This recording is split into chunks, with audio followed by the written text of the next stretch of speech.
LDF സർക്കാർ ഭരണപരാജയത്തിന്റെ 8 ആണ്ട് ഉയർത്തിക്കാട്ടി മുഖ്യമന്ത്രിയുടെ വസതിയിലേക്ക് പന്തം കൊളുത്തി പ്രതിഷേധ മാർച്ച് നടത്തി യുവമോർച്ച. ആം ആദ്മി പാർട്ടി നേതാവിന്റെ അവസ്ഥയാകും മുഖ്യമന്ത്രിക്കെന്നും സെൻട്രൽ ജയിലിൽ കിടക്കാനുള്ള ദിവസങ്ങളാകും ഇനി പിണറായി വിജയന് ഉണ്ടാവുകയെന്നും യുവമോർച്ച സംസ്ഥാന അധ്യക്ഷൻ പ്രഫുൽ കൃഷ്ണ പറഞ്ഞു.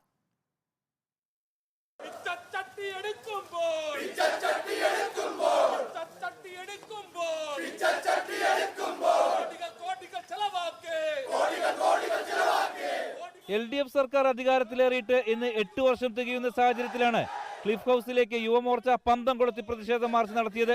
PSCയെ നോക്കുകുത്തിയാക്കി നിയമനങ്ങൾ അട്ടിമറിക്കുകയും യുവജനങ്ങളെ വഞ്ചിക്കുകയുമാണ് മുഖ്യമന്ത്രി ചെയ്യുന്നത്. പിണറായി വിജയൻ രാജ്യത്തെ അവസാന കമ്മ്യൂണിസ്റ്റ് മുഖ്യമന്ത്രിയായിരിക്കുമെന്നും മാർച്ച് ഉദ്ഘാടനം ചെയ്ത് പ്രഫുൽ കൃഷ്ണ പറഞ്ഞു. കേരളത്തിന്റെ ചരിത്രത്താളുകളിൽ നിങ്ങൾ എഴുതി ചേർക്കാൻ പോകുന്നത്, നിങ്ങളുടെ പേരെഴുതി ചേർക്കാൻ പോകുന്നത് ഇന്ത്യയിലെ അവസാനത്തെ കമ്മ്യൂണിസ്റ്റ് മുഖ്യമന്ത്രിയാണ് ഈ പിണറായി വിജയൻ എന്നാണ് എഴുതി ചേർക്കാൻ പോകുന്നത്. രാജ്ഭവന്റെ മുന്നിൽ നിന്നും ആരംഭിച്ച പന്തം കൊളുത്തി പ്രതിഷേധം ക്ലിഫ് ഹൗസ് റോഡിൽ പോലീസ് തടഞ്ഞു.